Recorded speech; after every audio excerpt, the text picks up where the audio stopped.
শ্বশুরকে বাবা সাজিয়ে ভারতীয় ভোটার তালিকায় নাম তুলে পঞ্চায়েতের অস্থায়ী কর্মী হিসেবে কাজ করার অভিযোগ সাইদ হোসেনের বিরুদ্ধে।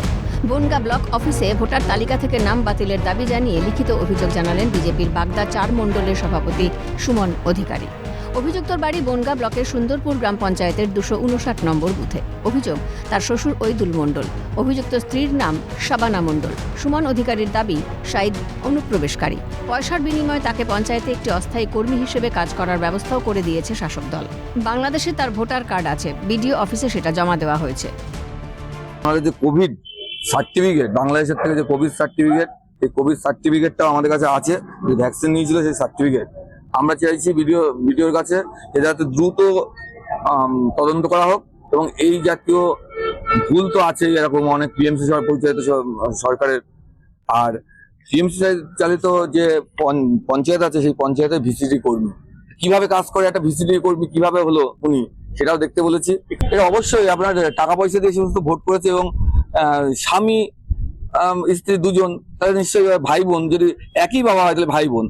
এখানে শ্বশুর মশাইকেও বাবা বানিয়ে করে দিয়েছে ভোট। বলেছে উপযুক্ত তদন্ত করতে হবে এবং এই অনুপ্রবেশকারীকে চিহ্নিত করে তার বিরুদ্ধে উপযুক্ত আইনি ব্যবস্থা নিতে হবে, এটাই আমাদের দাবি। এবং লিখিত কমপ্লেন আমরা ফটো সহিত এবং কোভিড সার্টিফিকেট সহিত আমরা দিই। এ বিষয়ে সুন্দরপুর গ্রাম পঞ্চায়েতের প্রধান কামরুল নাহার খাঁ মণ্ডলের যুক্তি, সাইদের বিরুদ্ধে ওঠা অভিযোগ খতিয়ে দেখবে প্রশাসন। সাইদ মণ্ডল এখানে কাজ করে, আমি আসার আগে থেকে কাজ করে এবং ভালো ছেলে। সে এখানকার ভোটার আমরা জানি, তবে সে কিভাবে ভোটার হচ্ছে সেটা তো আমাদের জানার বিষয় না, আমরা জানিও না।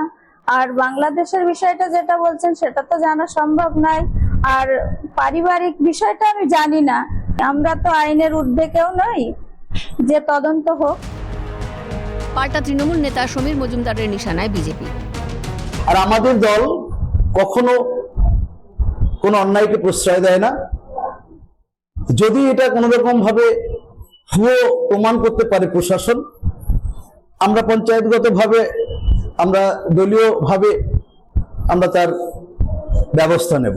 ওনাদের তো তেমন কোনো কাজ নেই, ওনারা শুধু তৃণমূলের পিছনে, দিদির পিছনে লাগা ছাড়া ওনারা তো কোনো উন্নয়নমূলক কাজ, সামাজিক কাজ ওনারা করেন না।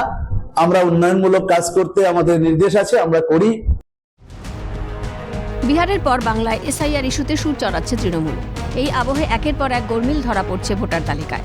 এখন পরিবর্তিত পরিস্থিতির দিকে নজর গোটা রাজ্যের। জ্যোতির্ময় চক্রবর্তীর রিপোর্ট, ক্যালকাটা নিউজ।